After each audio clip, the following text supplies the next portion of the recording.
ओ हाय बच्चों, कैसे हैं आप सभी लोग। उम्मीद करते हैं कि आप सभी बढ़िया होंगे। बच्चों, आज हम लोग बात करेंगे क्लास 12th रसायन विज्ञान के और चैप्टर नंबर 1 के बारे में। जैसा कि आपको पता है कि हम लोग बिलियन चैप्टर ऑलरेडी पढ़ रहे हैं, ठीक है।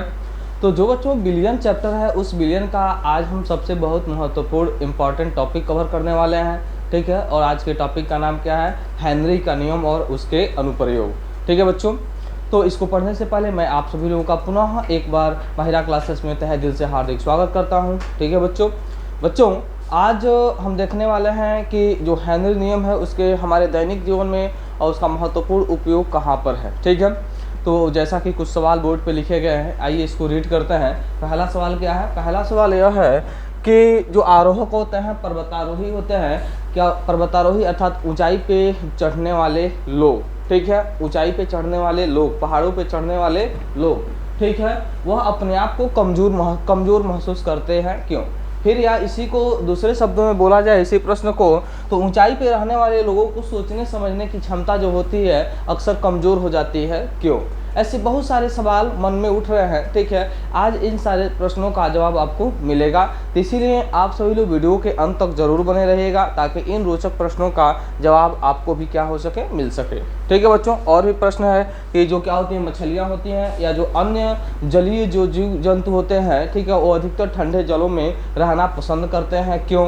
फिर से और भी सवाल है कि जो गोताखोर होते हैं, ठीक है, अर्थात समुद्र की गहराई से जब समुद्र की सतह पे आते हैं, ठीक है, तो उनको अत्यधिक पीड़ा एवं कष्ट होता है, अर्थात उन्हें चिकित्सीय अवस्था उत्पन्न हो जाता है, क्यों?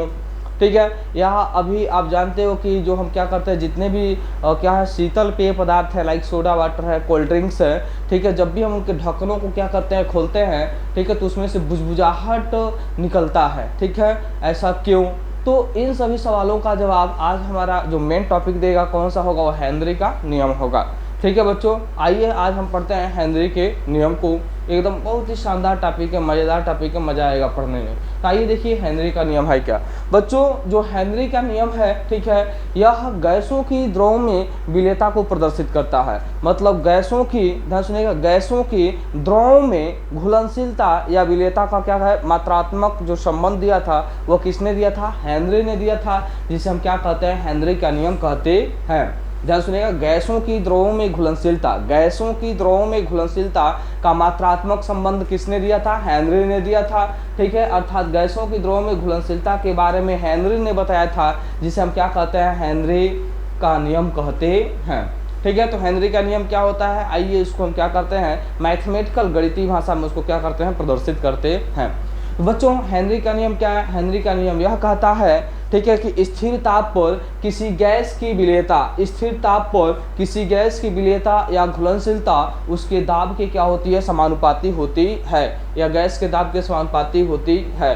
फिर से सुनिएगा, यहाँ पे हम हेनरी नियम राइट करते हैं बच्चों, आप लोग लगाइएगा हेनरी का नियम या गैसों की द्रव में विलेयता। गैसों की द्रव में विलेयता जो ये ऑलरेडी हम पीछे पढ़ा चुके हैं, ठीक है। तो इसमें हम लोग आज जो इम्पोर्टेंट टॉपिक करेंगे वो करेंगे हेनरी का नियम। क्या हेडिंग करेंगे? हेनरी का नियम, हेनरी का नियम, हेनरी का नियम। तो हेनरी का नियम क्या कहता है, थोड़ा सा हम क्या कर लेते हैं, भाषा लिख लेते हैं और इसको अच्छे से हम क्या कर लेते हैं, समझ लेते हैं, ठीक है। उसके बाद से जितने भी प्रश्न यहाँ पे नोट किए गए थे उन प्रश्नों का हम क्या करेंगे, आंसर जानने का प्रयास करेंगे, ठीक है। तो आज का हमारा टारगेट, जो हम लोग का टारगेट है वो आपको पता ही चल गया है कि आज का टारगेट क्या है। इस टारगेट को कंप्लीट करके ही, ठीक है, आज हम लोग दम लेंगे, ठीक है बच्चों। आइए, तो हेनरी का नियम क्या है? हेनरी का नियम आपको बताया गया है कि गैसों की द्रव में, ठीक है, और विलेयता अर्थात दाब का प्रभाव को क्या करता है, यह प्रदर्शित करता है, ठीक है। आइए लिखते हैं। तो हेनरी नियम के अनुसार, अर्थात इस नियम के अनुसार, ध्यान सुनिएगा, इस नियम के अनुसार, इस नियम के अनुसार, एक मिनट बच्चों थोड़ा सा, हाँ, इस नियम के अनुसार, इस नियम के अनुसार, इस नियम के अनुसार, इस नियम के अनुसार स्थिर ताप पर, स्थिर ताप पर, या लिख सकते हैं दिए गए ताप व दाब पर, ठीक है, स्थिर ताप पर गैस की विलेयता, स्थिर ताप पर गैस की विलेयता गैस की विलेयता, गैस के आंशिक दाब के, गैस के आंशिक पार्शली प्रेशर, आंशिक दाब के समानुपाती, दाब के समानुपाती होता है। ठीक है, ये है स्टेटमेंट। हेनरी नियम का स्टेटमेंट क्या है? हेनरी नियम का स्टेटमेंट यह है कि स्थिर ताप पर गैस की विलेयता, स्थिर ताप पर गैस की विलेयता या घुलनशीलता गैस के दाब के या गैस के आंशिक दाब के क्या होती है? समानुपाती होता है। यह क्या स्टेटमेंट है? आइए यहाँ पे यदि हम मान लें कि जो किसी गैस की घुलनशीलता है या विलेयता है किसमें? द्रव में क्या हो? स्मॉल m हो। जैसे बच्चों हेनरी के नियम का अर्थात हम क्या लिखें? ये जो भाषा लिखा गया है, इस भाषा का अगर हम क्या लिखें? मैथमेटिकल टर्म्स लिखें। ठीक है, इसको मैथमेटिक्स के पदों में लिखा जाए, गणितीय रूप में लिखा जाए तो क्या होगा, जरा समझिएगा इसको बच्चों। तो मैं क्या बोल रहा हूँ, जरा ध्यान से समझिएगा। मान लीजिए कि यह कोई पात्र है, ठीक है, और इस पात्र में, ठीक है, हमें मान लीजिए इसमें द्रव भरा गया है। क्या भरा गया है? कोई द्रव भरा गया है, लाइक मान लीजिए जल भरा गया है। ठीक है, और इसमें हम क्या घोल रहे हैं? गैस घोल रहे हैं। इसमें क्या घोल रहे हैं? हमें गैस घोल रहे हैं। ठीक है, इसमें हम क्या घोल रहे हैं? इसमें गैस घोल रहे हैं। ठीक है, तो यदि गैस की मात्रा, गैस की घुलनशीलता की मात्रा अगर क्या हो? स्मॉल m हो, गैस की घुलनशीलता की मात्रा या विलेयता की मात्रा क्या हो? स्मॉल m हो। ठीक है, और इसमें जो दाब लग रहा है, जो प्रेशर लग रहा है वह क्या हो? दाब जो लग रहा है, प्रेशर लग रहा है वो कितना हो? आंशिक दाब कितना हो? P हो। तब अर्थात देखिएगा यहाँ पे क्या बोला जा रहा है? स्टेटमेंट बोला जा रहा है। इस नियम के अनुसार स्थिर ताप पर, अर्थात जो भी यह काम किया जा रहा है, टेम्परेचर स्थिर कर दिया जा रहा है, फिक्स कर दिया जा रहा है, तो स्थिर ताप पर किसी गैस की जो क्या होगी? घुलनशीलता होगी, विलेयता होगी, अर्थात जो स्मॉल m होगी वह क्या होगी? प्रोपोर्शनल होगी। किसके प्रोपोर्शनल होगी? उसके आंशिक दाब के क्या होगी? प्रोपोर्शनल होगी। ठीक है, तो यहाँ से क्या हो गया? m proportional m। और आप सभी लोगों को पता है जब भी समानुपाती नियतांक को हटाते हैं और बराबर करते हैं तो यहाँ पे नियतांक लेते हैं और यहाँ पे एक नियतांक लिया जा रहा है k। ठीक है, और ये यहाँ पे क्या हो गया? p हो गया। तो यह क्या निकल के आया? हेनरी नियम निकल के यहाँ पे आ गया बच्चों। ओके, ठीक है, आइए देखते हैं। यह क्या हो गया आपका? हेनरी नियम हो गया। ये क्या हो गया? हेनरी नियम हो गया। हेनरी नियम क्या है आपका? m बराबर k इंटू पी, जहाँ m क्या है? घुली हुई गैस की मात्रा है, p क्या है आपका? आंशिक दाब है। ठीक है, और k क्या है आपका? समानुपाती स्थिरांक है। ठीक है, ओके बच्चों, फिर से एक बार और देखिएगा हेनरी का नियम है क्या? अच्छा, ये जो भी काम किया जा रहा है सब इक्विलिब्रियम पोजीशन पे किया जा रहा है अर्थात साम्य अवस्था में किया जा रहा है। ठीक है, तो यहाँ पे लिख सकते हैं जहाँ m बराबर, यह जो क्या है यहाँ पे जो सिंबल यूज किया गया है, इस सिंबल का मतलब आप जान जाओ क्या लिखा गया है। जहाँ m बराबर क्या है? जहाँ m बराबर घुली हुई गैस की मात्रा है, घुली हुई गैस की मात्रा, घुली हुई गैस की मात्रा है। ठीक है, एंड जो आपका क्या है? k है। k क्या आपका? समानुपाती स्थिरांक है, समानुपाती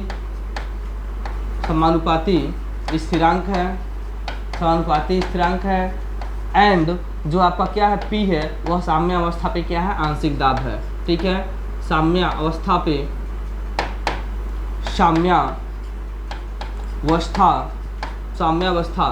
पर क्या है आपका? आंशिक दाब है। साम्य अवस्था पर क्या है आपका? आंशिक दाब है।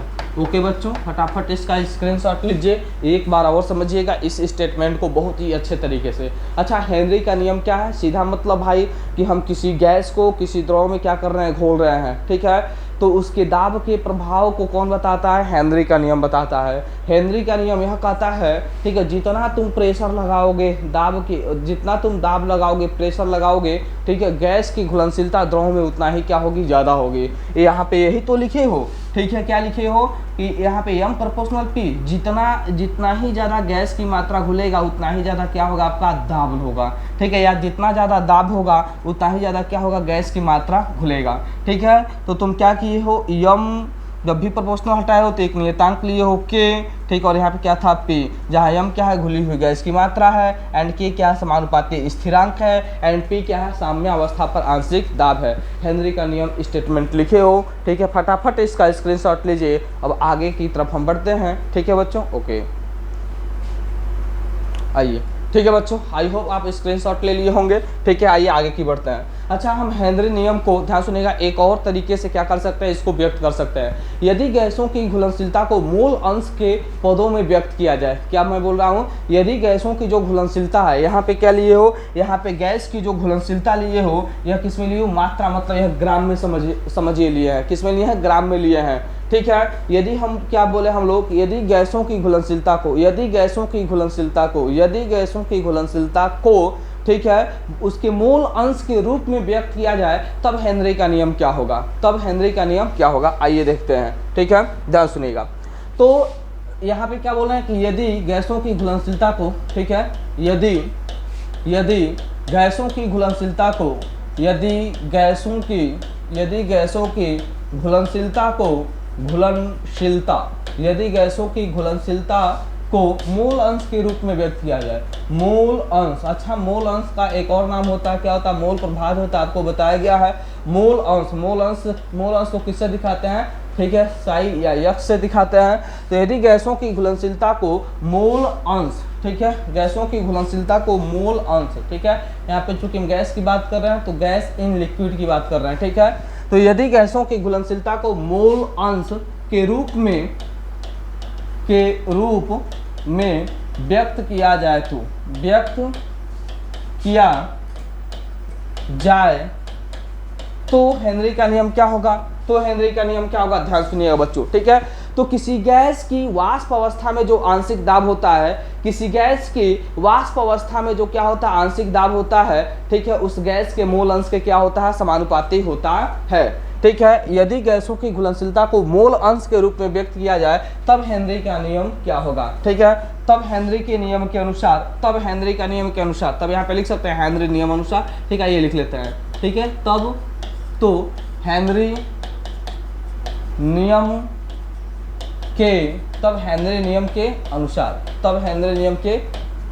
नियम के अनुसार स्थिर ताप पर, ध्यान सुनिएगा, स्थिर ताप पर किसी गैस की वाष्प अवस्था में आंशिक दाब, यहाँ पे क्या बोला जा रहा है, स्थिर ताप पर,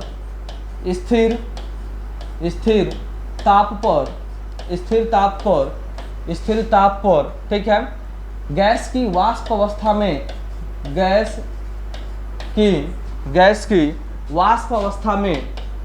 गैस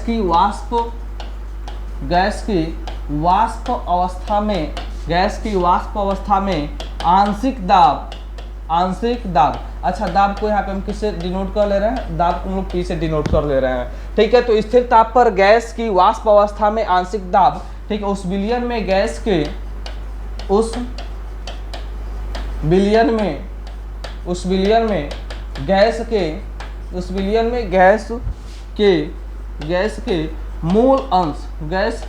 मूल अंश, और मूल अंश को हम लोग प्रदर्शित कर रहे हैं किससे, एक्स से। ठीक है, तो उस विलयन में गैस के मूल अंश के समानुपाती होता है, समानुपाती होता है या होती है, समानुपाती होती है, लिख लीजिए, होती है। ठीक है, यह क्या हो गया, आपका हेनरी स्टेटमेंट हो गया। ठीक है, मूल अंश के पदों में क्या बोला जा रहा है, एक बार और समझिएगा बच्चों, एकदम टॉपिक टू एकदम फील कीजिए। ठीक है, बहुत जबरदस्त है। हम सीधा मतलब पहले ही आपसे बोले हैं कि हम लोग गैस की घुलनशीलता द्रव में, मतलब कि कोई पानी है, पानी में हमें किसी गैस को घोलना है, ठीक है, उसमें हम दाब के प्रभाव को क्या कर रहे हैं, पढ़ रहे हैं, समझ रहे हैं। तो हेनरी का नियम यह कहता है, ठीक है, गैस की उतना ही मात्रा, मतलब किसी गैस की मात्रा जल में उतना ही घुलेगी जितना ही ज़्यादा क्या होगा, उस पर दाब होगा। या किसी गैस की वाष्प अवस्था में जो आंशिक दाब होगा, आंशिक दाब का मतलब कि उस गैस के मॉलिक्यूल्स के द्वारा, ठीक है, उसके कंटेनर पे, पात्र के दीवारों की सतह पे जो दाब डाला जा रहा है, या गैस के अणुओं का, अर्थात उनके कितने अंश के द्वारा जो दाब डाला जा रहा है, उसको हम क्या कहते हैं, आंशिक दाब कहते हैं। और साम्यावस्था की बात कर रहा है, यहाँ पे साम्यावस्था का मतलब यह होता है बच्चों, ठीक है, कि गैस के अणु जितना ज़्यादा द्रव में घुल रहे हैं, उनके द्वारा उतना ही ज़्यादा दाब लगाया जा रहा है। अब पुनः कुछ समय बाद ये जो घुले हुए गैस के अणु होते हैं, पुनः वाष्प अवस्था में बदल जाते हैं। अगर दोनों की गति क्या हो जाए, आपस में बराबर हो जाए, ठीक है, तो आपका क्या कहलाता है, साम्यावस्था कहलाता है। या सीधा कह सकते हैं, अगर वाष्पन और संघनन दोनों आपस में क्या हो जाए, बराबर हो जाते हैं, साम्यावस्था कहलाता है। इसको मैं ऑलरेडी पीछे के वीडियो में अच्छे से एक्सप्लेन किया हूँ, साम्यावस्था को। ठीक है, तो जो हेनरी का नियम है, हेनरी का नियम क्या बता रहा है, हेनरी का नियम यह बता रहा है, ठीक है, गैस की घुलनशीलता उतना ही ज़्यादा होगी, ठीक है, जितना ही ज़्यादा क्या होगा इसमें प्रेशर होगा, जितना ही ज़्यादा दाब लगेगा उतना ही ज़्यादा गैस की मात्रा इसमें क्या होगी, घुलेगी। यह क्या है आपका हेनरी का नियम है बच्चों, ठीक है। ओके, क्या बोला गया, हेनरी नियम के अनुसार स्थिर ताप पर गैस की जो क्या होगी, विलेयता होगी वाष्प अवस्था में, ठीक, सॉरी, और स्थिर ताप पर गैस की वाष्प अवस्था में जो आंशिक दाब होगा, वाष्प अवस्था में आंशिक दाब जो क्या होगा, P होगा, उस विलयन में गैस के मोल अंश के समानुपाती होगा। अर्थात दाब क्या है यहाँ पे लिख सकते हैं, अर्थात क्या लिख सकते हैं बच्चों, अर्थात में आप लिख सकते हो यहाँ पे क्या है, आंशिक दाब कितना है, P है, ठीक है, आंशिक दाब कितना है, P है, और उस विलयन में गैस का मोल अंश कितना है आपका, यह क्या है, यक्स गैस है, गैस का मोल अंश, ठीक है, और गैस का मोल अंश किसमें, गैस इन लिक्विड, मतलब द्रव में या गैस क्या हुआ, घुला हुआ है, ठीक है, तो गैस इन लिक्विड, तो कि दोनों क्या है आपस में प्रोपोर्शनल है, यह क्या है आपस में प्रोपोर्शनल है, ठीक है। अब हम क्या करते हैं, प्रोपोर्शनल हटाते हैं, बराबर करते हैं, तो यहाँ पे एक नियतांक लेते हैं और नियतांक लेते हैं KH, और यह क्या हो जाएगा आपका गैस इन क्या हो जाएगा, लिक्विड, गैस इन क्या हो जाएगा आपका, लिक्विड, गैस इन लिक्विड हो जाएगा, ठीक है। तो यहाँ से आपको पता चल गया कि जो हेनरी का क्या है नियम का जो गणितीय व्यंजक है वो क्या है, P बराबर KH और यक्स गैस इन लिक्विड है, ठीक है। जहाँ KH क्या है भाई, जहाँ जो KH है आपका, ठीक है, जहाँ KH क्या है आपका, जो आपका KH है वह हेनरी कांस्टेंट है। KH बराबर क्या है, जहाँ KH इक्वल क्या है, हेनरी स्थिरांक है, हेनरी कांस्टेंट है, हेनरी स्थिरांक है, जहाँ KH बराबर हेनरी स्थिरांक है, KH क्या आपका हेनरी स्थिरांक है, KH क्या आपका हेनरी स्थिरांक है, ठीक है बच्चों। और जो क्या होता है, यह हेनरी स्थिरांक होता है, यह अलग अलग गैसों के लिए क्या होता है, अलग अलग होता है। नोट पॉइंट में क्या बोल रहा हूँ, जो हेनरी स्थिरांक होता है, जो KH का मान होता है, वह अलग अलग गैसों के लिए क्या होता है, अलग अलग होता है। आइए थोड़ा सा हम क्या करते हैं, आगे की ओर इसको बढ़ाते हैं, ठीक है। अच्छा, यहाँ पे KH का मान क्या हो जाएगा, यहाँ पे तो x gas in liquid, x क्या है, मोल अंश है, यक्स क्या है, मोल अंश है, और आपको बताया गया कि जिसका मोल अंश हम निकालते हैं उसके मोल अंश, उसके घटक के मोल को हम ऊपर लिखते हैं और विलयन में उपस्थित कुल मोलों की संख्या को नीचे लिखते हैं। अर्थात ऊपर भी मोल हो गया, नीचे भी मोल हो गया, तो मोल और मोल से कैंसिल हो जाता है, अर्थात उसके कोई मात्रक नहीं होते हैं, ठीक है। तो यहाँ पे KH का जो मात्रक होगा, ठीक है, जो दाब का सॉरी क्या होगा, जो आपका दाब का मात्रक होगा वही KH का मात्रक होगा, जो प्रेशर का मात्रक होता है, जो दाब का मात्रक होता है वही हेनरी नियतांक का यहाँ पे क्या होगा, मात्रक होगा, ठीक है। तो आई होप स्टेटमेंट को आप लोग नोट कर लिए होंगे, और नोट नहीं किए हो तो फटाफट इसका स्क्रीनशॉट लो, ठीक है बच्चों। ओके, आई होप स्क्रीनशॉट ले लिए होंगे बच्चों, ठीक है। आगे की ओर बढ़ते हैं। तो यहाँ पे क्या है, KH क्या है बच्चों, KH आपका हेनरी नियतांक था। अच्छा, KH के मात्रक क्या होंगे, KH के मात्रक क्या होंगे, तो KH का मात्रक अर्थात हेनरी स्थिरांक का मात्रक क्या होगा, KH का मात्रक। तो जो दाब का मात्रक होता है बच्चों, जो दाब का मात्रक होता है, अच्छा मैं कैसे जान गया हूँ कि यहाँ पे जो दाब का मात्रक होगा, ध्यान सुनिए, जो दाब का मात्रक होगा वही KH का मात्रक होगा। तो हेनरी जो क्या हेनरी का नियम है, क्या लिखे हो कि P बराबर, हेनरी का नियम क्या लिखे आप लोग, P बराबर KH इंटू क्या लिखे हैं, गैस इन लिक्विड लिखे हैं, क्या लिखे हैं, गैस इन लिक्विड लिखे हैं, गैस इन क्या लिखे हैं आप लोग, लिक्विड लिखे हैं बच्चों। यह क्या है आपका जो यक्स गैस है, गैस इन लिक्विड है, ठीक है, इसका मात्रक नहीं होता, इसका मात्रक नहीं होता, क्यों, क्योंकि इसका जो मान होता है, ठीक है, इसका जो मान होता है, ठीक है, इसका जो मान होता है, ठीक है, तो जिसका हम निकालते हैं, ध्यान सुनिएगा, जिसका हम मोल अंश निकालते हैं उसका मोल अंश, ठीक है, उसका मोल अंश क्या लिखते हैं, ऊपर लिखते हैं, उसका मोल अंश हम क्या लिखते हैं, ऊपर लिखते हैं, ठीक है, GAS, ठीक है, GAS। तो N क्या हो गया, गैस, ठीक है, बटा क्या हो गया आपका N गैस प्लस, और क्या हो जाएगा, इस गैस को हम किस में घोल रहे हैं, द्रव में घोल रहे हैं, यह क्या हो जाएगा, N लिक्विड हो जाएगा, N क्या हो जाएगा आपका, लिक्विड हो जाएगा, ठीक है। तो यह क्या होता है, यक्स गैस का मान होता है क्या, जिसका मोल अंश निकाल रहे हैं उसके मोल अंश को ऊपर बटा टोटल मोल, ठीक है, विलयन में कुल कितने मोल है, तो ऊपर भी मोल आएगा नीचे भी मोल आएगा, तो मोल बटा मोल, मोल से क्या हो जाएगा, कैंसिल हो जाएगा, तो इसका मात्रक नहीं होता है, ठीक है, यक्स गैस का मात्रक नहीं होता है, तो बचेगा क्या, P बराबर KH, P बराबर KH। तो जो P का मात्रक होगा वही क्या होगा, KH का मात्रक होगा, जो P का मात्रक होगा वही क्या होगा बच्चों, KH का मात्रक होगा। अर्थात P क्या है, दाब है, तो KH का भी जो मात्रक होगा वह दाब का मात्रक होगा। तो दाब के कितने मात्रक होते हैं, तो यहाँ पे जो KH का यूनिट हो जाएगा, KH का जो मात्रक होगा, क्या होगा बच्चों, जो KH का मात्रक होगा, KH का मात्रक कौन सा हो जाएगा, तो जो KH का मात्रक आएगा वो निकल के आएगा। जैसे KH दाब के मात्रक को, दाब को हम ATM में व्यक्त करते हैं, दाब को हम बार में व्यक्त करते हैं, दाब को हम mmHg में व्यक्त करते हैं, mmHg दाब को किस में व्यक्त करते हैं, mmHg में व्यक्त करते हैं। दाब को हम लोग पास्कल में व्यक्त करते हैं, दाब को किस में व्यक्त करते हैं, पास्कल में व्यक्त करते हैं। दाब को किस में व्यक्त करते हैं, टॉर में व्यक्त करते हैं, PSI में व्यक्त करते हैं। इनके बहुत सारे क्या होते हैं, यूनिट होते हैं। ठीक है बच्चों, तो नोट पॉइंट एक यहाँ पे लगा लीजिएगा। दाब का जो मात्रक होता है, क्या होता है बच्चों, जो दाब का मात्रक होता है, दाब का मात्रक होता है, क्या क्या होता है, यह होता है। ठीक है, ATM होता है, बार होता है, mmHg होता है, टॉर होता है, PSI होता है, एक्सेट्रा। ठीक है, आदि सब क्या होते हैं, दाब के मात्रक होते हैं। ठीक है, अच्छा यहाँ पे हम क्या देखते हैं, और ताप का जो हेनरी का नियतांक है, सॉरी जो क्या आपका KH है, जो हेनरी का नियतांक है, क्या यह दाब के ताप के प्रभाव पर निर्भर करता है कि नहीं करता है, क्या यह ताप से प्रभावित होता है कि नहीं होता है। तो यहाँ पे हम समझेंगे कि एक चीज़ जान लीजिएगा, यहाँ पे भी नोट पॉइंट लगा लीजिएगा बच्चों, यहाँ पे क्या लगा लीजिएगा, नोट पॉइंट लगा लीजिएगा। ठीक है, नोट पॉइंट आप क्या लगाओगे, नोट पॉइंट लगाओगे कि जो हेनरी का नियम होता है, ठीक है, इसमें जो KH है, ठीक है, इसमें जो KH है अर्थात हेनरी स्थिरांक है, यह ताप पर निर्भर करता है। हेनरी स्थिरांक ताप पर निर्भर करता है। जो आपका क्या होता है, KH होता है, जो KH होता है यह ताप पर निर्भर करता है। KH क्या होता है, ताप पर निर्भर करता है। KH अर्थात हेनरी स्थिरांक ताप पर निर्भर करता है, ताप पर क्या करता है, निर्भर करता है। और एक पॉइंट और हम बताए हैं कि जो KH होता है वह अलग अलग गैसों के लिए उसका जो मान होता है अलग अलग होता है। ठीक है, KH का मान अलग अलग गैसों के लिए, हेनरी स्थिरांक KH का मान अलग अलग गैसों के लिए क्या होता है, अलग अलग होता है। ठीक है बच्चों, तो यहाँ पे क्या हो गया, KH हो गया, यह ताप पर निर्भर करता है। ठीक है, तुम तापमान जितना अधिक बढ़ाते हो, ठीक है, तापमान तुम जितना अधिक बढ़ाते हो, ताप तुम जितना अधिक बढ़ाते हो उतना ही ज़्यादा KH का मान भी, जो KH का मान होता है, ताप जितना अधिक तुम बढ़ाते हो, ताप तुम जितना अधिक बढ़ाते हो, KH का मान भी उतना ही अधिक क्या होता है, बढ़ता है। ठीक है, अर्थात ताप बढ़ाने से हेनरी स्थिरांक का मान बढ़ता है, ताप बढ़ाने से हेनरी स्थिरांक का मान बढ़ता है। तो यहाँ से एक और नोट पॉइंट लिख लेना मेरे प्यारे बच्चों, क्या लिखोगे, ताप बढ़ाने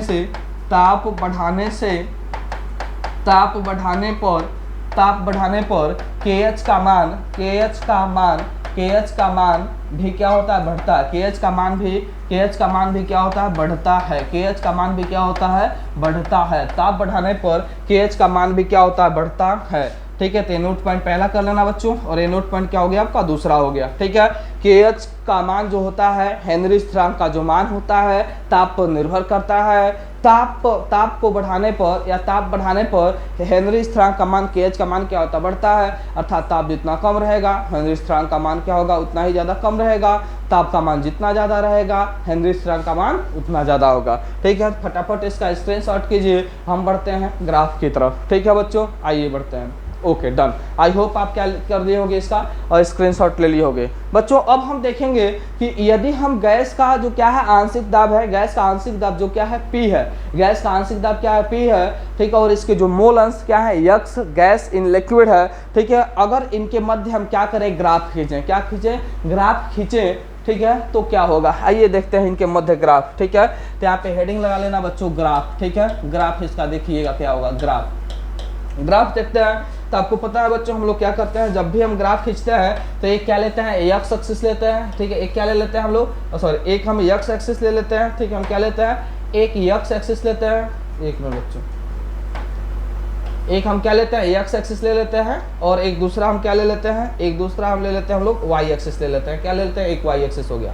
तो यह आपका क्या हो गया बच्चों, यह हो गया आपका X एक्सिस। ठीक है, ये हॉरिजॉन्टल वाला लाइन कौन सा एक्सिस होता है, यह होता है X एक्सिस। यह क्या होता है आपका X अक्ष होता है। यह कौन सा अक्ष होता है, X अक्ष होता है। और यह कौन सा अक्ष होता है, यह आपका होता है Y अक्ष होता है। क्या होता है, Y अक्ष होता है। क्या होता है, Y अक्ष होता है। यदि हम क्या करें, X अक्ष पर, ध्यान सुनिएगा, यदि हम क्या करें X अक्ष पर हम क्या करें, मूल अंश को व्यक्त करें।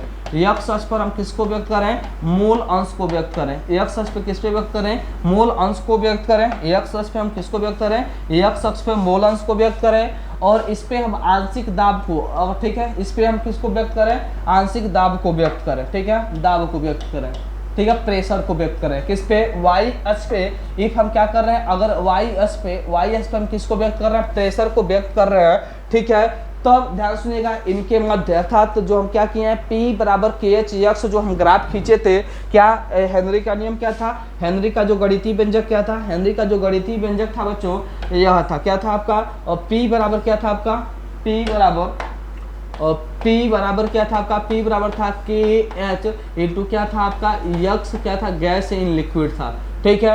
या इसी को आप लिखे थे P प्रोपोर्शनल क्या लिखे थे, यक्स गैस लिखे थे, P प्रोपोर्शनल क्या लिखे थे बच्चों, यक्स गैस लिखे थे, ठीक है। और आपको पता है बच्चों, जो यक्स गैस का मान होता है, ध्यान सुनिएगा बच्चों मैं क्या बोल रहा हूँ, जो यक्स गैस का मान होता है, जो यक्स गैस का मान होता था, जो मोल अंश का मान होता है, ठीक है, अधिकतम कितना होता है, 1 होता है। मोल अंश का अधिकतम मान कितना होता है, 1 होता है, और न्यूनतम मान कितना होता है, 0 होता है। अधिकतम मान कितना होता है, 1 होता है, और न्यूनतम मान कितना होता है, 0 होता है, किसका, मोल अंश का मान। तो आप चाहो तो इसको सॉल्व करके पॉइंट निकाल के क्या कर सकते हो, ग्राफ खींच सकते हो। या एक चीज अपने दिमाग में बैठा लो आज, क्या कि जब भी, ध्यान से देखिएगा, जब भी प्रोपोर्शनल आता है, ठीक है, मतलब P प्रोपोर्शनल X आए, ठीक है, चाहे M प्रोपोर्शनल P आए, चाहे A प्रोपोर्शनल B आए। अच्छा, इसके लिए एक हम लॉजिक बना लेते हैं, ठीक है। अगर आपको ग्राफ खींचना हो A प्रोपोर्शनल B के मध्य, ठीक है, A प्रोपोर्शनल B के मध्य ग्राफ खींचना है, तो हमेशा एक सरल रेखा प्राप्त होता है, याद कर लीजिएगा बच्चों, ठीक है। या हम इसकी तुलना कर सकते हैं y बराबर mx हम क्या कर सकते हैं, तुलना कर सकते हैं, y बराबर mx। यह जो इक्वेशन है ना, इस इक्वेशन की हम तुलना कर सकते हैं, इस इक्वेशन की हम तुलना किससे कर सकते हैं, इस इक्वेशन की हम तुलना कर सकते हैं y बराबर mx से, जो क्या होता है, रेखा का क्या होता है, समीकरण होता है, ठीक है। सरल रेखा का समीकरण क्या होता है, y बराबर mx, y बराबर क्या होता है, mx होता है, ठीक है। देखिएगा p के जगह पे y, ध्यान सुनिएगा, y के जगह पे p है, y के जगह पे p है, m के जगह पे kh है, और x के जगह पे क्या है, मूल अंश है, ठीक है। तो हम इससे तुलना कर सकते हैं, अर्थात इससे स्पष्ट हो रहा है कि जो इस रेखा का ढाल मिलेगा, जो प्रवणता मिलेगा, वह क्या मिलेगा, एक सरल रेखा मिलेगा, ठीक है बच्चों। इसका ग्राफ क्या होगा, एक सरल रेखा होगा, ठीक है। अगर ऐसे भी नहीं समझ में आया हो तो आप अपने दिमाग में एक पॉइंट बैठा लो आज ही, क्या कि जब भी A प्रोपोर्शनल B आए, देखिएगा A के जगह पे P है और B के जगह पे क्या, यक्स गैस है, मतलब A और B का मान कुछ भी हो सकता है, ठीक है। तो जब भी A प्रोपोर्शनल B आए तो उसके मध्य जो ग्राफ मिलेगा, हमेशा एक सरल सीधी रेखा मिलेगा। क्या मिलेगा, जो ग्राफ मिलेगा, एक सरल, क्या मिलेगा, एक सरल रेखा मिलेगा। क्या मिलेगा बच्चों, एक सरल रेखा मिलेगा, याद रखे रहिएगा, ठीक है, ठीक है। एक सरल रेखा मिलेगा, क्या मिलेगा बच्चों, एक सरल रेखा मिलेगा, ठीक है। और यह जो सरल रेखा होगा, यह KH को व्यक्त करेगा, यह किसको व्यक्त करेगा, KH को व्यक्त करेगा। अच्छा, हम इसके क्या करें, अगर हम इसके ढाल को व्यक्त कर लें, ठीक है, किसको हम लोग व्यक्त कर लें, अगर हम लोग इसके ढाल को व्यक्त करें, ठीक है, तो आइए देखते हैं इसका ढाल कितना होगा। तो मान लीजिए कि यहाँ पे कोण कितना है, थीटा है, यहाँ पे कोण कितना है, थीटा है भाई, यहाँ पे कोण कितना है, थीटा है, यहाँ पे कोण कितना मान लेते हैं, थीटा है। तो आपको पता है कि tan थीटा बराबर क्या होता है, आपका जो होता है tan थीटा बराबर, ठीक है, tan थीटा बराबर क्या होता है, tan थीटा बराबर हो जाएगा, ध्यान सुनिएगा, tan थीटा बराबर यहाँ पे हो जाएगा क्या, P अपान यक्स। दाब को किससे दिखाएं, P से, और मोल अंश को किससे दिखाएं, यक्स से। तो यहाँ पे क्या हो जाएगा, P अपान, ध्यान सुनिएगा, P अपान क्या हो जाएगा, यक्स गैस, यक्स गैस क्या हो जाएगा, इन लिक्विड हो जाएगा, यक्स गैस इन क्या हो जाएगा, लिक्विड हो जाएगा। भाई tan थीटा बराबर क्या होता है, tan थीटा बराबर लंब बटा आधार होता है। लंब क्या है आपका, दाब है, लंब क्या है, दाब है, आधार क्या आपका, मोल अंश है। तो दाब को किससे दिखाए हैं, P से, दाब को किससे दिखाएं, P से, और किसको, और क्या, आधार को किससे दिखाएं, मोल अंश से, आधार को किससे दिखाएं, मोल अंश से। तो tan थीटा बराबर क्या हो जाएगा, P upon x in liquid हो जाएगा, ठीक है। और tan थीटा है क्या, यहाँ पे tan थीटा बता रहा है किसको, KH को, ठीक है, यही क्या है, इसका ढाल है, ठीक है, ओके। तो tan थीटा के जगह पे हम क्या लिख सकते हैं बच्चों, tan थीटा के जगह पे हम KH लिख सकते हैं, क्या लिख सकते हैं, KH लिख सकते हैं। तो मैं ऊपर लिख रहा हूँ, ठीक है। तो यहाँ पे KH, ध्यान सुनिएगा, यहाँ पे, अच्छा, इसको चाहे ऐसे हम लोग लिख सकते हैं, ठीक है, क्या लिख सकते हैं, P अपान, ये ध्यान सुनिएगा, P अपान क्या हो गया, यक्स गैस इन लिक्विड, क्या हो गया, AX हो गया, gas in liquid, gas in किसमें ले रहा है, लिक्विड, गैस इन लिक्विड, ठीक है। A बराबर हो जाएगा किसके, KH के, A बराबर क्या हो जाएगा, KH के हो जाएगा, A बराबर क्या हो जाएगा, KH का हो जाएगा। तो या तो तुम चाहो तो यहाँ से KH का मान निकाल सकते हो, ठीक है, और या यहाँ पे तुम गैस का मान निकालो तो कि मोल अंश का मान कितना होगा, तो मोल अंश का मान निकालो। तो एक बार देखो बच्चों, मैं रिपीट कर दे रहा हूँ, यह जो टॉपिक है बहुत ही शानदार टॉपिक है। ये सारी चीजें कैसे लिखा जा रहा है, एक सब कैसे हो जा रहा है, इसको समझते हैं फिर से एक बार और। हम लोग पढ़ रहे हैं ग्राफ, किसका ग्राफ पढ़ रहे हैं, हेनरी नियम का ग्राफ पढ़ रहे हैं। तो आपको पता है भाई, ग्राफ खींचने के लिए हम क्या करते हैं, एगो एक्स अक्ष ले लेते हैं, एगो वाई अक्ष ले लेते हैं, ठीक है। और देखिए ना, यहाँ पे जो हेनरी नियम निकल के आया है, ठीक है, इनमें रिलेशन क्या है, ठीक है, दाब और गैस की जो मात्रा है, ठीक है, उसमें रिलेशन क्या है, ठीक है। तो उसमें रिलेशन क्या है, P प्रोपोर्शनल एक्स गैस है। जब भी P प्रोपोर्शनल एक्स गैस आए अर्थात A प्रोपोर्शनल B आए, तो उसका जो आप ग्राफ मिलेगा वो क्या मिलेगा, एक सरल सीधी रेखा मिलेगा, ठीक है, एक सरल रेखा प्राप्त होगा, सीधी सरल रेखा प्राप्त होगा, ठीक है। तो यहाँ पे या तो हम तुलना करनी है, P बराबर KH इंटू एक्स जो गैस है, Y बराबर mx से, ठीक है। मैथमेटिक्स वाले जो होंगे वो अच्छे से जानते होंगे, ये क्या होता है, रेखा का समीकरण होता है। Y बराबर mx क्या होता है, रेखा का समीकरण होता है, ठीक है। तो यहाँ से जो क्या मिला है, P और x गैस के बीच जो क्या मिला है, ग्राफ मिला है, वह क्या मिला है, एक सरल सीधी रेखा मिला है। यहाँ से हम क्या निकालनी है, ढाल निकालनी है कि इसकी प्रवणता कितना होगा, ढाल कितना होगा। तो tan थीटा बराबर कितना होता है, P अपान लंब बटा आधार, P अपान कितना हो गया, x गैस हो गया, ठीक है। अर्थात हम tan थीटा, ये जो ढाल है ना, ठीक है, ये जो सरल रेखा है, एक किसको व्यक्त कर रहा है, एक KH को व्यक्त कर रहा है, किसको व्यक्त कर रहा है, KH को व्यक्त कर रहा है, ठीक है। किसको व्यक्त कर रहा है, KH का व्यक्त कर रहा है। अर्थात भाई अलग अलग गैसों की जो घुलनशीलता होगी, अलग अलग गैसों की जो घुलनशीलता होगी, KH का मान भी क्या होगा, अलग अलग होगा, ठीक है। KH का भी मान क्या होगा, अलग अलग होगा, ठीक है, ये बता रहा है। तो यहाँ से आप क्या कर लो, एक बार पुनः स्क्रीनशॉट ले लो, ठीक है, और इस टर्म को थोड़ा सा और हम लोग आगे बढ़ाते हैं, ठीक है। और हम देखते हैं कि जो सारे उधर हम प्रश्न लिखे थे, ठीक है, उन प्रश्नों का आंसर अब हम लोग क्या करते हैं, पता करते हैं, ठीक है बच्चों। तो आई होप इसका स्क्रीनशॉट ले लिए होंगे। आइए आगे की ओर बढ़ते हैं, ठीक है बच्चों, देखिएगा। तो अभी हम क्या लिखे थे, अभी हम लिखे हैं, क्या लिखे हैं हम लोग, P अपान, ध्यान सुनिएगा, P अपान, अच्छा इस इक्वेशन को एक बार और लिख लेते हैं। P बराबर क्या लिखे हो, KH, P बराबर KH, और क्या लिखे हो तुम, x गैस इन लिक्विड लिखे थे, क्या लिखे थे, x गैस इन क्या लिखे थे आप लोग, लिक्विड लिखे थे, गैस इन क्या लिखे थे आप, लिक्विड लिखे थे, ठीक है। तो यहाँ से क्या हो जाएगा, P हो गया, ये क्या हो गया, P हो गया। और यहाँ से तुम क्या करो, x गैस इन लिक्विड का मान निकाल लो। तो KH का मल्टीपल है इधर, KH का क्या मल्टीपल है, तो KH को जब भी हम इधर बुलाएंगे, लेफ्ट साइड बुलाएंगे, तो KH का क्या हो जाएगा, यहाँ पे भाग हो जाएगा, KH का क्या हो जाएगा, भाग हो जाएगा। तो इधर क्या बचेगा, इधर बचेगा x गैस इन क्या हो जाएगा आपका, लिक्विड हो जाएगा, x गैस इन क्या हो जाएगा आपका, लिक्विड हो जाएगा, ठीक है। तो यह स्टेटमेंट क्या कह रहा है, यह स्टेटमेंट यह कह रहा है कि इफ अगर KH का मान, ध्यान से देखिएगा, जो क्या है घुलनशीलता है, किस पे निर्भर कर रही है, KH पे निर्भर कर रही है। जो क्या है, गैसों की घुलनशीलता है, ठीक है, जो गैसों की घुलनशीलता है या जो विलेयता है, वो किस पे निर्भर कर रही है, हेनरी स्थिरांक पर निर्भर कर रही है, KH पर निर्भर कर रही है, ठीक है। KH का मान जितना ज्यादा होगा, KH का मान जितना ज्यादा होगा, ठीक है, x गैस इन लिक्विड का मान उतना ही क्या होगा, कम होगा, गैसों की घुलनशीलता उतना ही क्या होगा, कम होगा। ध्यान सुनिएगा मैं क्या कह रहा हूं बच्चों, KH का मान तुम ताप बढ़ाओगे, KH का मान बढ़ेगा, टेम्परेचर बढ़ाओगे, KH का मान क्या होगा, बढ़ेगा। मैं क्या बोल रहा हूं, तापमान बढ़ाएंगे, KH का मान, हेनरी स्थिरांक का मान क्या होगा, बढ़ेगा।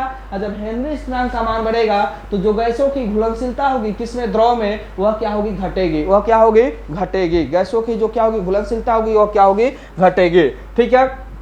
अगर हेनरी स्थिरांक का मान कम है, अर्थात तुम क्या कर रहे हो, ताप घटा रहे हो, ताप कम कर रहे हो, टेम्परेचर घटा रहे हो, तो हेनरी स्थिरांक का मान घटेगा। टेम्परेचर घटा रहे हो, हेनरी स्थिरांक का मान घटेगा। और हेनरी स्थिरांक का मान जितना ही ज्यादा घटेगा, गैसों की घुलनशीलता उतना ही ज्यादा क्या होगी, अधिक होगी, गैसों की घुलनशीलता उतना ही क्या होगी, अधिक होगी, ठीक है बच्चों। और आपको पता है ना, ऐसे जनरल समझते हैं, सामान्य शब्दों में समझते हैं, आपको बताया गया कि हर का मान, एक क्या है, अंश है, और एक क्या है, हर है। एक क्या है, अंश में दाब है, हर में क्या है आपका, हेनरी स्थिरांक KH है।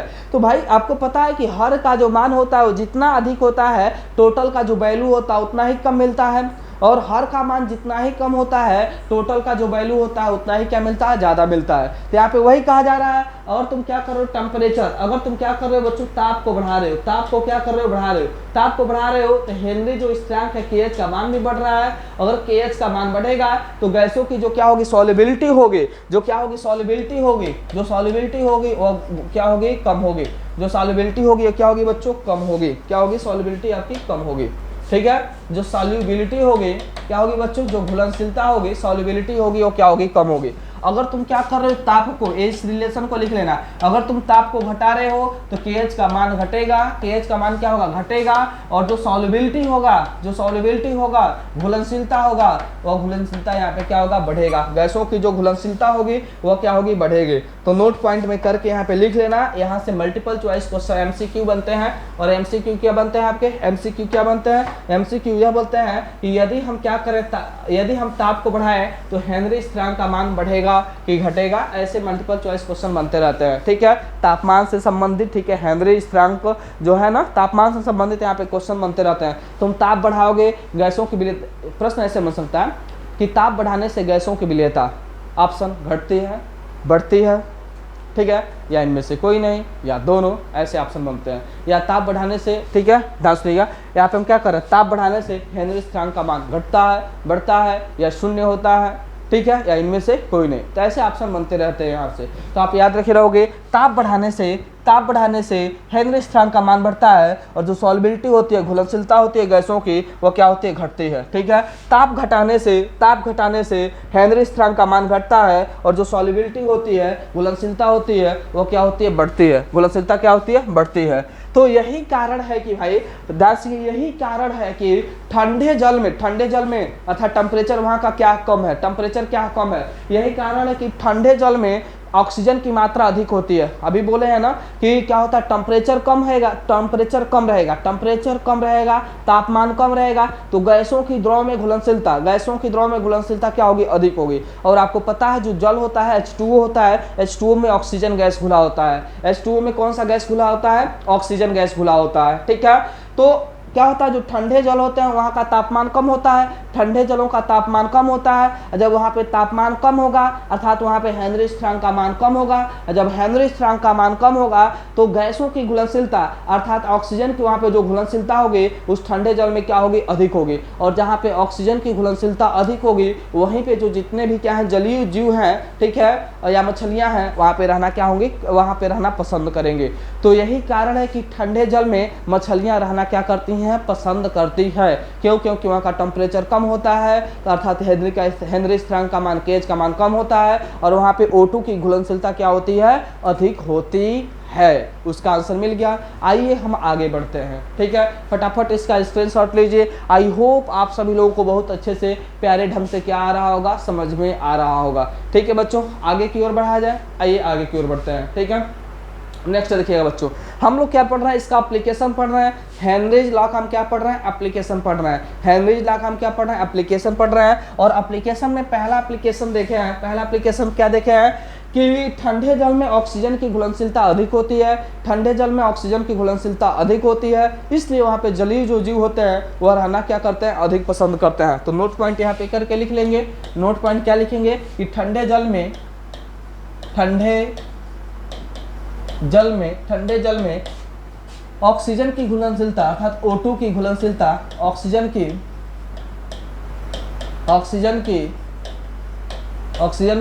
घुलनशीलता अधिक होती है, ऑक्सीजन की घुलनशीलता अधिक होती है, ऑक्सीजन की घुलनशीलता क्या होती है, अधिक होती है, जिससे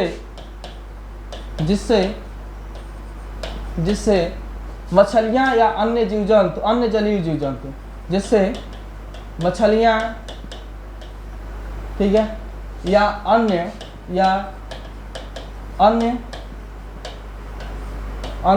जलीय जीव जंतु क्या बोल रहा है, ठंडे जल में O2 की घुलनशीलता अधिक होती है, जिससे मछलियाँ या अन्य जलीय जीव जंतु रहना पसंद करते हैं, रहना पसंद करते हैं। ठीक है, नेक्स्ट एप्लीकेशन देखिएगा, इसका नेक्स्ट उपयोग क्या होगा, नेक्स्ट अनुप्रयोग क्या होगा। तो अभी नेक्स्ट क्वेश्चन प्रश्न लिखा गया था, क्या प्रश्न लिखा गया था आपका कि जो क्या होते हैं ऊंचाई पे रहने वाले लोग होते हैं, ठीक है, वह अपने आप को कमजोर महसूस क्यों करते हैं, या उनकी जो सोचने समझने की जो क्षमता होती है कम हो जाती है, क्यों। तो बच्चों जैसे आपको पता है कि जैसे जैसे हम ऊंचाई पे जाते जाते हैं, या जो आरोहक होते हैं वो मतलब पर्वत पे चढ़ने वाले पर्वतारोही या आरोहक या ऊंचाई पे रहने वाले लोग, तो जो ऊंचाई पे रहने वाले लोग होते हैं जैसे जैसे ऊपर की ओर जाते जाते हैं तो ऊंचाई पे ऑक्सीजन की जो सांद्रता होती है कम हो जाती है। ऑक्सीजन की सांद्रता क्या हो जाती है? कम हो जाती है। तो ऊंचाई पर ऑक्सीजन की सांद्रता कम होने के कारण, ऑक्सीजन की सांद्रता कम होने के कारण, ठीक है, जो हमारा क्या होता है, रक्त होता है। आपको पता है कि जो भी रक्त में, ठीक है, जो भी रक्त बह रहा है उसमें ऑक्सीजन गैस घुला हुआ, क्या घुला हुआ? ऑक्सीजन गैस घुला हुआ है, ठीक है। तो ऊंचाई पे हम जाते जाते हैं तो वहाँ पे ऑक्सीजन का आंशिक दाब कम होने लगता है, ऑक्सीजन का आंशिक दाब कम होने लगता है। तो वहाँ पे ऑक्सीजन का आंशिक दाब कम होने के कारण, ठीक है, मनुष्यों के रक्त में या जंतुओं के रक्त में, ठीक है, ऑक्सीजन की कमी होने लगती है। क्या होने लगती है? ऑक्सीजन की कमी होने लगती है। और उसी ऑक्सीजन की कमी के कारण जो क्या होते हैं, पर्वतारोही होते हैं, ठीक है, जो पर्वतारोही होते हैं वह अपने आप को क्या फील महसूस करते हैं? कमजोर महसूस करते हैं और स्पष्टतया सोच नहीं पाते हैं, ठीक है, स्पष्टतया मतलब स्पष्ट रूप से सोच समझ नहीं पाते हैं, ठीक है, जिससे उससे क्या होते हैं, उससे इस रोग को, अच्छा इस लक्षण को, इस रोग को एनॉक्सिया कहते हैं। क्या कहते हैं? इस रोग या लक्षण को क्या कहते हैं? एनॉक्सिया कहते हैं। कभी कभी पूछा जाता है, ठीक है, एनॉक्सिया। मैं क्या बोला हूँ कि जो पर्वतारोही होते हैं अर्थात जो आरोहक होते हैं, ऊंचाई पे जो चढ़ने वाले लोग या ऊंचाई पे रहने वाले जो लोग होते हैं, ठीक है, वहाँ पे ऑक्सीजन की जो सांद्रता होती है वो कम होती है, ठीक है, ऑक्सीजन की सांद्रता क्या होती है? कम होती है। और ऑक्सीजन की सांद्रता कम होने के कारण रक्त में ऑक्सीजन की मात्रा भरपूर नहीं मिल पाती है, भरपूर मात्रा में रक्त में भरपूर मात्रा में ऑक्सीजन की मात्रा नहीं मिल पाती है, जिसकी वजह से शरीर कमजोर होने लगता है और सोचने समझने की जो क्षमता होती है वह कमजोर होने लगती है। और इस प्रकार के लक्षण को हम क्या कहते हैं? एनॉक्सिया कहते हैं, ठीक है। उसके बाद से अभी देखें गोताखोर वाला क्वेश्चन। जैसे क्या होता है कि जो गोताखोर होते हैं, तीसरा अनुप्रयोग देखिएगा बच्चों, जो गोताखोर होते हैं अर्थात समुद्र की गहराई में जाने वाले व्यक्ति, क्या कहते हैं? समुद्र की गहराई में जाने वाले व्यक्तियों को हम क्या कहते हैं? गोताखोर कहते हैं, ठीक है, जो समुद्र में गोता लगाते हैं। तो आप जब भी देखिएगा बच्चों जो क्या होता है समुद्र की गहराई में, अच्छा एक हम क्या कर लेते हैं फिगर, चाहो तो हम लोग देख सकते हैं आराम से, हम क्या कर सकते हैं यहाँ पे, एक मिनट बच्चों अभी देखते हैं, बाद में देखिएगा, अच्छा छोड़िए उसको। तो मैं क्या बोल रहा हूँ बच्चों कि समुद्र की गहराई में जाने वाले जो व्यक्ति होते हैं, समुद्र की गहराई में जाने वाले व्यक्तियों को हम गोताखोर कहते हैं, जो गोता लगाते हैं। तो आप देखे होंगे कि जो क्या होते हैं गोताखोर होते हैं, उनके पीठ पे ऑक्सीजन सिलेंडर होता है। क्या होता है? ऑक्सीजन सिलेंडर होता है। क्या होता है? ऑक्सीजन सिलेंडर होता है, ठीक है। तो उस ऑक्सीजन सिलेंडर में, ठीक है, क्या भरी गई होती है? वायु भरी गई होती है। उस ऑक्सीजन सिलेंडर में क्या भरी गई होती है? वायु भरी गई होती है, अर्थात उसमें क्या भरा गया? तो ऑक्सीजन एवं नाइट्रोजन गैस भी भरा गया होता है, ठीक है। तो क्या होता है, अभी हम बताए हैं कि अगर दाब अधिक होगा, हेनरी का नियम क्या कहता है? हेनरी का नियम यह कहता है पी प्रपोर्शनल, ध्यान सुनिएगा, P proportional x gas, P proportional x gas. दाब का मान जितना ज्यादा है गैसों की घुलनशीलता क्या उतना ही ज्यादा है। दाब का मान जितना ही ज्यादा है गैसों की घुलनशीलता उतना ही ज्यादा है। तो जैसे जैसे जो क्या होता है गोताखोर होते हैं, जैसे जैसे समुद्र की गहराई में जाते जाते हैं वैसे वैसे दबाव क्या होता है? बढ़ता जाता है। फील कीजिएगा टॉपिक को, जो गोताखोर होता है जैसे जैसे समुद्र की गहराई में जाता है वैसे वैसे दाब क्या होता है? बढ़ता जाता है। दाब क्या होता है? बढ़ता जाता है। और जब दाब बढ़ेगा तो जो ऑक्सीजन मतलब जो ऑक्सीजन सिलेंडर लिया है जिसको, उस यंत्र को हम स्कूबा कहते हैं। उस यंत्र को क्या कहते हैं? स्कूबा कहते हैं, याद रखिएगा। और उस यंत्र को हम क्या कहते हैं? स्कूबा कहते हैं। क्या कहते हैं? उस यंत्र का नाम स्कूबा होता है। क्या नाम होता है? स्कूबा नाम होता है, ठीक है। तो जैसे जैसे समुद्र की गहराई में गोताखोर जाता है दबाव बढ़ने लगता है, और क्योंकि जो क्या लगाया, मास्क लगाया है, जिस टंकी के द्वारा सांस ले रहा है, ठीक है, उसमें भरा गया है गैस। उसमें क्या भरा गया है? गैस। और आपको पता है कि जैसे जैसे वह गहराई में जाएगा दाब बढ़ेगा, तो जो सांस ले रहा है, ठीक है, उसमें क्या है? नाइट्रोजन भरा गया और ऑक्सीजन भरा गया है। और नाइट्रोजन और ऑक्सीजन की घुलनशीलता रक्त में क्या हो जाएगी? ज़्यादा हो जाएगी। फिर से समझिएगा, गोताखोर है, समुद्र की गहराई में जा रहा है, ऊपर से दबाव बढ़ता जा रहा है। जितना अधिक गहराई में जाएगा उतना ही ज़्यादा दाब क्या होता जाएगा? बढ़ता जाएगा। दाब बढ़ता जाएगा तो जो सांस ले रहा है, ठीक है, वो उसमें क्या, उस वायु में क्या भरा गया है? नाइट्रोजन और ऑक्सीजन भरा गया है। और नाइट्रोजन और ऑक्सीजन की मात्रा जो रक्त है, ठीक है, जो रक्त नलिकाएं हैं उस रक्त नलिकाओं में ऑक्सीजन एवं नाइट्रोजन की मात्रा घुलती जाती है। जितना अधिक गहराई में जाएगा उतना ही ज़्यादा क्या होता जाएगा? घुलता जाता है, ठीक है। जब वो गोताखोर क्या आता है, समुद्र के सतह पे आता है। जब गोताखोर समुद्र के सतह पर आता है, जब गोताखोर समुद्र के सतह पे आता है तो दाब क्या होता है, कम होने लगता है। जैसे जैसे गोताखोर ऊपर की ओर आता है धीरे धीरे दाब कम होने लगता है और सतह पे दाब क्या होता है, सबसे कम हो जाता है। अब जो रक्त नलिका में नाइट्रोजन और ऑक्सीजन घुला हुआ है तो जो क्या होता है, नाइट्रोजन होता है वह बुलबुला बन के निकलने लगता है। नाइट्रोजन जो होता है रक्त नलिका से बुलबुला बन के निकलने लगता है। क्यों कि जब गहराई में था तो दाब अधिक होने के कारण रक्त नलिका में नाइट्रोजन की मात्रा अधिक घुल गई थी। जैसे ही ऊपर आया दाब कम हुआ तो अब वह जो नाइट्रोजन की मात्रा घुली हुई है रक्त नलिका में वह बुलबुला बन के निकलने लगती है। और जब रक्त नलिका में बुलबुला बनता है, ठीक है, तो जो रक्त प्रवाह होता है उसमें बाधा उत्पन्न होता है, अवरोध उत्पन्न होता है, रुकावट आती है। ठीक है, और जब क्या होगी, रुकावट आती है तो जो क्या होता है,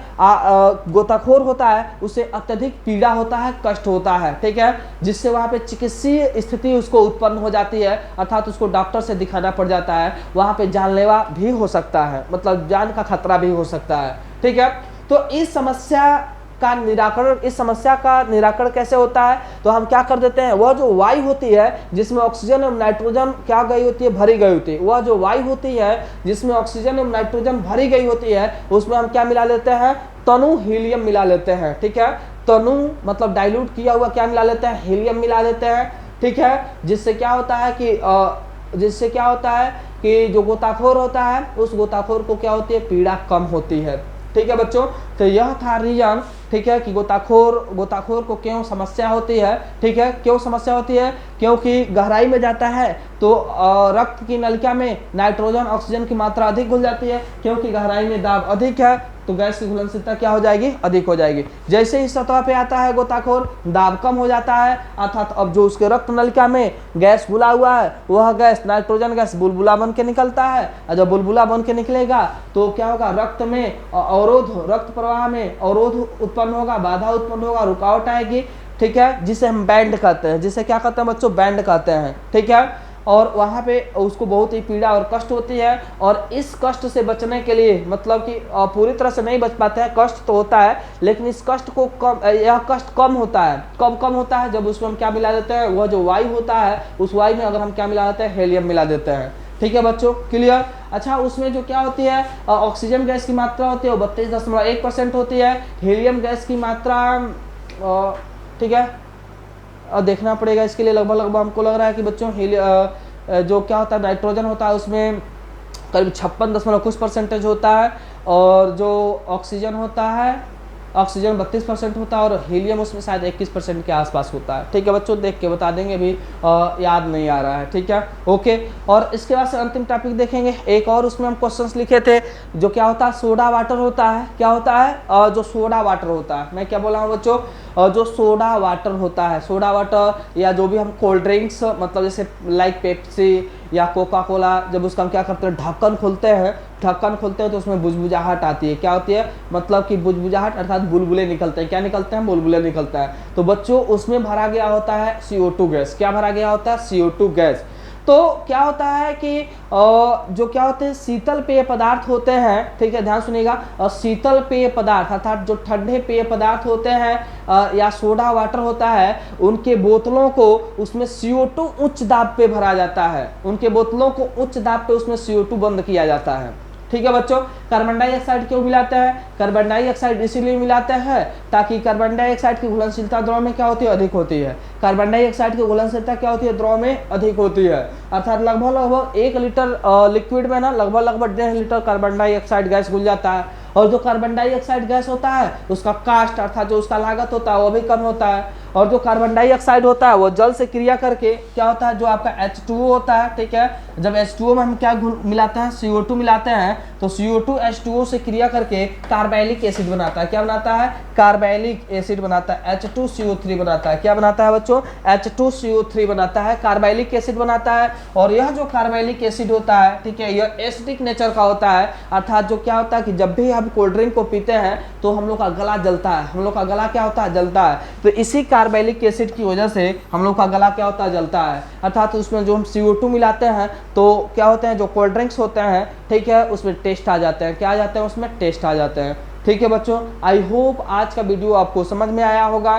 ठीक है, ओके ना बच्चों, एक बार और फटाफट रिवीजन कर लेते हैं हम। ठीक है, एकदम क्विक रिवीजन कर लेते हैं। आप पढ़े हो हेनरी का नियम, क्या पढ़े हो? हेनरी का नियम। तो बताया गया है कि गैस की मात्रा उतना ही ज़्यादा घुलेगी जितना ही ज़्यादा दाब होगा, अर्थात m प्रोपोर्शनल p पढ़े हो, m बराबर किए हो k नियतांक लिए हो p, जहाँ m घुली हुई गैस की मात्रा थी, k क्या था आपका स्थिरांक था समानुपाती, और p क्या था आंशिक दाब था। ठीक है, साम्य अवस्था पर। फिर क्या पढ़े हो? उसको दूसरे शब्दों में बोले हो कि यदि गैस की घुलनशीलता को उसके मोल अंश के रूप में व्यक्त किया जाए तब हेनरी के नियम के अनुसार P प्रोपोर्शनल क्या हुआ है आपका? यक्स गैस इन लिक्विड हुआ है। प्रोपोर्शनल हटाए हो, एक नियतांक KH लिए हो, जिसको तुम क्या कहे हो? हेनरी स्थिरांक कहे हो।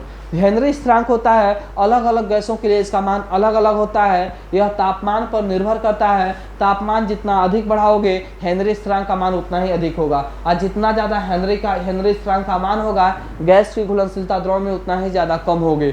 ठीक है, तापमान घटाओगे, ठीक है, KH का मान घटेगा, और KH का मान घटेगा तो गैस की घुलनशीलता क्या होगी? अधिक होगी। और जो KH के मात्रक होते हैं, KH के मात्रक क्या क्या होते हैं? टॉर होता है, MMHg होता है, ठीक है, और क्या होता है उसके बाद से आप बार देखे हो, PSI देखे हो, एक्सेट्रा आदि उसके क्या देखे हो? मात्रक देखे हो। फिर उसमें ग्राफ खींचे हो तो y अक्ष पे क्या लिए थे? दाब लिए थे, और x अक्ष पे क्या लिए थे? तो मोल अंश लिए थे। तो एक सरल रेखा प्राप्त हुआ था, वहां से तुम उसका ढाल निकाले हो कि H बराबर P/x गैस हुआ है। ठीक है, ओके बच्चों। उसके बाद हम इसका एप्लीकेशन देख रहे थे। तो पहला एप्लीकेशन देखे हो, जो मछलियां होती है वह ठंडे जल में रहना पसंद करती हैं। क्यों? क्योंकि ठंडे जल में ऑक्सीजन की मात्रा अधिक घुली होती है, क्योंकि वहाँ पे KH का मान क्या होता है आपका? कम होता है। ठीक है, फिर देखते हैं आगे वाले क्वेश्चन में। ठीक है, आगे वाले क्वेश्चन में क्या बोला गया है? गोताखोर के बारे में बोला गया है, आरोहक के बारे में बोला गया है। मतलब ऊंचाई पे रहने वाले जो लोग होते हैं वहाँ पे ऑक्सीजन की सांद्रता कम होती है, जिससे क्या होता है कि उनके रक्त में ऑक्सीजन की घुलनशीलता कम हो जाती है, और जब रक्त में ऑक्सीजन की घुलनशीलता कम होगी, ठीक है, तो वहाँ पे शरीर कमजोर हो जाता है, और शरीर कमजोर होने के कारण वहाँ के जो लोग होते हैं या जो आरोहक होता है वह स्पष्टतया सोच नहीं पाता है, समझ नहीं पाता है, और इस लक्षण को, इस रोग को एनॉक्सिया कहते हैं। क्या कहते हैं? इस रोग एवं लक्षण को एनॉक्सिया कहते हैं। ठीक है, उसके बाद से आप देखे हो तो जो गोताखोर होते हैं समुद्र की गहराई में जब जाते हैं तो जितना अधिक गहराई में जाएंगे दाब उतना ही अधिक बढ़ता जाएगा। तो जो क्या लिए रहते हैं? स्कूबा लिए रहते हैं, मतलब जिससे सांस लेते हैं उस यंत्र को स्कूबा कहते हैं। तो उसमें वायु भरा गया आता है, उस वायु में नाइट्रोजन की मात्रा भी होती है, उस वायु में क्या होती है? नाइट्रोजन की मात्रा होती है। तो अधिक गहराई में जाने पर दाब बढ़ेगा तो रक्त में ऑक्सीजन की और नाइट्रोजन की मात्रा उतना ही ज़्यादा घुलेगी। जैसे जैसे गोताखोर सतह पे धीरे धीरे आता है वैसे वैसे दाब का मान कम होता है। दाब का मान क्या होता है? कम होता है। तो जो रक्त में नाइट्रोजन में ऑक्सीजन घुला हुआ है तो रक्त नलिका में नाइट्रोजन की मात्रा बुलबुला बन के निकलने लगती है, तो बुलबुला बन के निकलने लगती है, जिससे रक्त प्रवाह में बाधा रुकावट आती है, और इसको बैंड्स कहते हैं। क्या कहते हैं? Bands, BENDS। क्या कहते हैं बच्चों? बैंड्स कहते हैं। क्या कहते हैं हम लोग? बैंड्स कहते हैं। ठीक है, और क्या होता है? बैंड्स कहते हैं। तो जिससे गोताखोर होता है उसको बहुत ही पीड़ा होती है, कष्ट होती है, वहाँ पे चिकित्सीय अवस्था उत्पन्न हो जाती है, वहाँ पे जान का भी खतरा हो सकता है। तो इस चीज़ को कम करने के लिए, गोताखोर को पीड़ा और कष्ट कम हो, उसके जान का खतरा कम हो, तो उस वायु में तनु हीलियम मिला दिया जाता है। ठीक है, तनु हीलियम मिला देने से उस क्या होता है कि उसको जो क्या होता है कि जो नाइट्रोजन और ऑक्सीजन की मात्रा जो ब्लड में ज़्यादा मात्रा में घुल रही थी अब उसमें घुलनशीलता उसकी कम हो जाती है। ठीक है, जिससे बुलबुला कम बनेगा तो उसको पीड़ा क्या होगी? कम होगी। फिर देखे हो कि जो भी क्या है आपके शीतल पेय पदार्थ हैं लाइक सोडा वाटर, उनके बोतलों में CO2 उच्च दाब पे बंद किया जाता है। ठीक है, उसमें CO2 गैस भरा गया होता है। कई लोग पूछते हैं कि बोतलों में जो भी हम शीतल पेय पदार्थ लाइक कोका कोला, पेप्सी, उसमें CO2 ही क्यों भरते हैं? CO2 इसीलिए भरते हैं उसका कास्ट कम होता है, उसकी घुलनशीलता ज़्यादा होती है। वह क्या H2O में CO2 घुलकर कार्बोलिक एसिड बनाता है। ठीक है, जो क्या होता है? टेस्ट देता है। ठीक है, आज का आई होप आज का वीडियो आपको समझ में आया होगा बच्चों। ठीक है, अभी तक मेरे साथ माहिरा क्लासेस में बने रहने के लिए बहुत बहुत धन्यवाद। ओके, थैंक यू बच्चों।